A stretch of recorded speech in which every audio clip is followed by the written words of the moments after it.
You're watching Major League Baseball's virtual network. I'm Nicholas Callis. These are your game recaps and standing updates from Thursday, April the 16th, 2020. Starting with an American League matchup, the Texas Rangers and the Chicago White Sox played Game 1 of this series today. The Rangers won 2-0, scoring a couple rather late runs. 2 runs on 8 hits, made an error. White Sox could score no runs on 5 hits. Kyle Gibson got his second win of 2020. Gio Gonzalez now 1-2 as a member of the White Sox, and Jose Leclerc got 6. He has 6 saves now on the season with the Rangers. One of our games of the day on MLB's virtual network. The Detroit Tigers played the Cleveland Indians, and the Tigers were on a roll, scoring in 4 innings there, 1 run. They scored 4 runs on 9 hits, but in the 8th inning, the bullpen collapsed and failed them. The Indians scored 6 runs and were able to make a full comeback and secure the win in the top of the 9th inning. Nick Whittegren got the win out of the bullpen. Jose Cisnero got the loss, and Brad Hand now has 8 saves as closer of the Indians this season.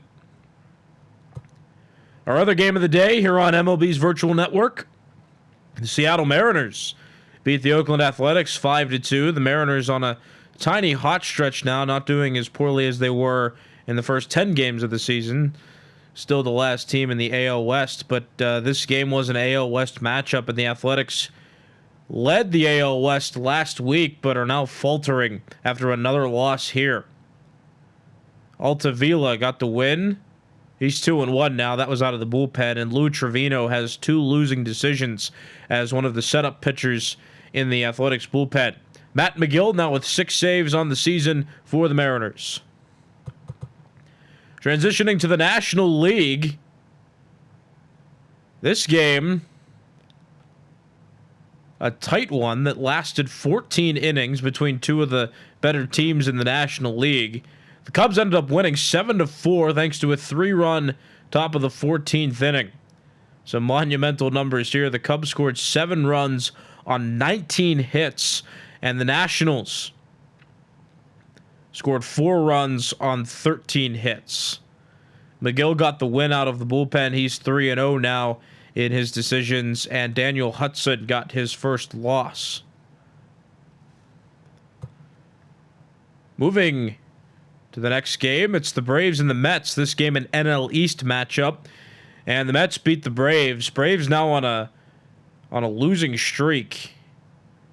They started out the year rather well, but not doing so well now. You'll see that in the standings when we go look at them. Jerry's Familia got the win. Luke Jackson got the loss, and Edwin Diaz now with 6 saves on the season. The Reds beat the Giants handily by a score of 8-1 thanks to a couple 4-run innings. They're in the 4th and 6th innings. You can see at the top of your screen. Trevor Bauer got the win as the starter of the Reds. He's 2-0 now, and Derek Rodriguez got hit with his first loss of 2020. Brewers and Phillies finishing up a 4-game series here, and the Phillies salvaged a game, won 4-3. Were on the way to losing, but scored 3 runs in the 9th inning, and the Brewers could not come back. Each team got 12 team hits, but the Phillies came out 1 run more than the Brewers did and came out on top. Sir Anthony Dominguez now 2-0 on the season out of the bullpen, one of the setup pitchers with the Phillies. Josh Hader has now blown his 2nd save of the year, and Hector Neris earned his 6th save in the bottom of the 9th inning, allowing the Phillies to win this one. The Diamondbacks have beaten the Pirates again. This game finished out by a score of 4-3.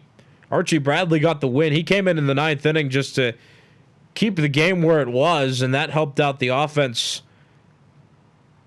because in the 9th inning, in the bottom of the 9th inning, the Diamondbacks got to Pirates closer Keone Kela, who has blown his first save of the season. Diamondbacks won by a run, scoring 2 runs in the 9th inning to walk it off. Cardinals and Dodgers played each other again, and the Cardinals have won another game now in this series. Adam Wainwright got the win. Julio Urias got the loss. And Giovanni Gallegos now with 6 saves as the closer of the Cardinals. And then the Rockies and the Padres played each other, and you would have guessed it, the Padres beat the Rockies. You have the first place team in the Padres in the NL West facing the last place team in the Rockies. The Rockies are still stuck at 2 wins, and you'll see that in the standings. The Rockies, the worst team in Major League Baseball right now, just have not found a groove yet and are struggling in 2020. Padres, all they needed was a 2-run 5th inning. You see the scoreline at the top of your screen. The Rockies scored both their runs in the 4th inning, but not enough to beat the Padres. Rockies 2 runs on 7 hits. Padres 6 runs on 13 hits. Zach Davies got the win. John Gray now 0-4, and he's the ace of the Rockies. Not a good sign for them. Taking a look at standings now. Starting in the American League East, the Tampa Bay Rays are 11-8. They're still in first place. The Yankees 10-9, 1 game out of the division. The Blue Jays 10-9 as well. None of those 3 teams played today. The Orioles 9-9, still 1.5 games back, and the Red Sox are 5-15, 6.5 games back of the AL East lead. To the American League Central, the Chicago White Sox are now 13-6. They're still at the top of the AL Central.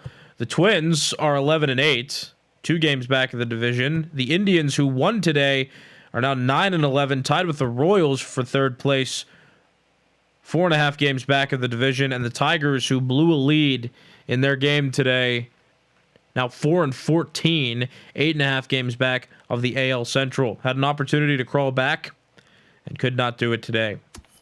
And then in the American League West, the Houston Astros continue to lead, 10-8 record, leading by a half game. The Rangers are in 2nd place. The Rangers won today. The Athletics 10-10. They lost today. They're 1 game back of the division. The Mariners are 9-11. They're 2 games back of the division. And the Angels are 8-10. Didn't play today. They're tied with the Mariners, 2 games out of the AL West lead. They're the wildcard standings, and they're still too close to call in the AL. Just teams are too close together, and no definitive division winners in some divisions as of right now. To the National League, the Nationals still in first place, 12-6 at the top of the division. The Marlins 11-8, 1.5 games out. The Phillies won today against the Brewers and have fallen back to a .500 winning percentage. They're 10-10. The Braves 9-12. They are struggling now in the middle of April. And then the Mets, who beat the Braves today, are 8-11, tied with the Braves for last place, 4.5 games back of the division. To the NL Central, the Milwaukee Brewers are 12-7. They're tied with the Cubs for first place. The Brewers lost to the Phillies today, and the Cubs won their game. Cardinals 10-9 after beating the Dodgers now twice in a row. They're 2 games out of the division now in 3rd place. Pirates right behind the Cardinals in 4th place, 3 games back of the division. They've lost 2 now to the Diamondbacks. And the Reds won today and inch a bit closer to the 4th place spot. They're 4.5 games back of the NL Central lead and 1.5 games behind the Pirates. And to the National League West, the Padres continue to stay at the top of this division. 15-4 record. Right now, that's the best record in Major League Baseball. The Giants not too far behind. 12-7 is the Giants' record, but because of all the Padres' success, Giants are still 3 games out of the division lead.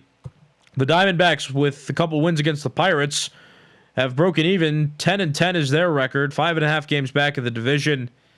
Dodgers 9-10, lost 2 straight now to the Cardinals. They're 9-10, 6 games out of the division. And the Rockies, on a 7-game losing streak, have lost 9 of their last 10 games and have 2 wins out of 18 games this season. Here are the National League wildcard standings. They were closer yesterday, or they were farther away yesterday, more broken apart, but now they're closer. And here's what they look like, just a visual for you, but still too close to call and analyze. Also, don't forget, coming up at the end of the month, somewhere in between the last week of April and the first week of May, we're going to start doing category leaders here on MLB Virtual Network. So stay tuned for that. You can see where the top players in batting average, hits in the season, home runs, runs batted in, wins and losses for pitchers, saves, ERA, all of those leaderboards will be coming up sometime between the last week of April and the first week of May. So stick around for those. The only reason we waited to post those is to let the season develop and to let more realistic leaders get to the top. But now that that's happening, each team has played almost 25, 30 games now. So we're looking to reach that 40-game mark before posting those, but that should be happening last week of April, first week of May, somewhere around there. So stick around for those. But anyway, this has been your game recaps and standing updates from Thursday, April the 16th, 2020. I'm Nicholas Callis. You've been watching Major League Baseball's Virtual Network.